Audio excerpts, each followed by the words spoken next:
Donc, dernièrement, on est allé découvrir Bee-Fly à Brossard. Donc, c'est dans le quartier 10-30, à moins de 30 minutes de Montréal. C'est super accessible et c'est vraiment le fun comme endroit pour les tout-petits. Pour les plus vieux, les 5 à 17 ans, il y a un parcours d'hébertisme qu'ils peuvent faire.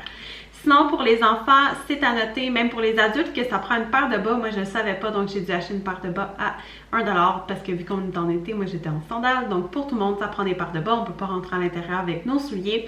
Et puis, les enfants ils ont accès à 30 minutes dans l'aire de jeu, donc l'espèce de petit module de jeu magique. Il y a une boutique souvenir qu'on peut acheter aussi des petites confiseries. Sinon, on peut acheter là, des casse-têtes, des jeux thématiques avec la thématique Bee-Fly. Donc Bee-Fly, ça vient aussi avec un petit film qu'on écoute avant de rentrer pour découvrir le monde d'Actifly, Wi-Fi, tous ces personnages-là. Donc, on peut écouter le petit film avec les instructions avant de rentrer, là, donc pour bien manipuler les papillons. Dans le fond, en fait, on les touche pas avec nos mains. Et puis, il y a aussi le petit labyrinthe de glace avant de rentrer qui est un petit plus assez chouette. Puis, quand on rentre dans la volière magique, donc on découvre vraiment les papillons qui sont en liberté dans la volière. Il faut vraiment faire attention aux papillons. Ça dépend de la quantité et les sortes de papillons, donc du moment, ça dépend des éclosions et tout. Et d'ailleurs, on peut voir le petit incubateur avec les papillons qui passent de plusieurs stades là, pour devenir des jolis papillons qu'on va pouvoir découvrir.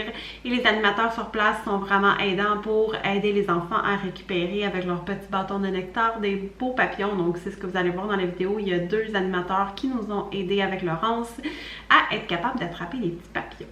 Donc, je vous laisse aller découvrir cette activité-là. Si vous avez des tout-petits, je vous le recommande vraiment. Nous, on est allé une fin de semaine qu'on n'avait pas Félix parce qu'à 7 ans, il commence à être un petit peu plus pré-ado. C'est pas le genre d'activité que ça l'aurait intéressé. Là, encore là, ça dépend de vos enfants. Ça ne veut pas dire que vos enfants de 7 ans ne vont pas aimer ça. Mais nous, dans notre cas, je savais que c'était pas une activité qu'il allait nécessairement apprécier.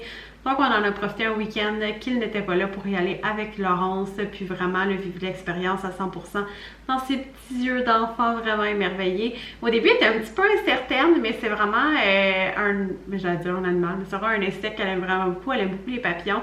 Donc, on savait qu'elle allait aimer ça, mais ça a pris quelques minutes là, avant qu'elle se dégêne, puis qu'elle se rende compte qu'elle n'allait pas se faire manger par un papillon. Puis après ça, elle avait vraiment beaucoup apprécié l'expérience. Donc, je vous laisse aller découvrir ça.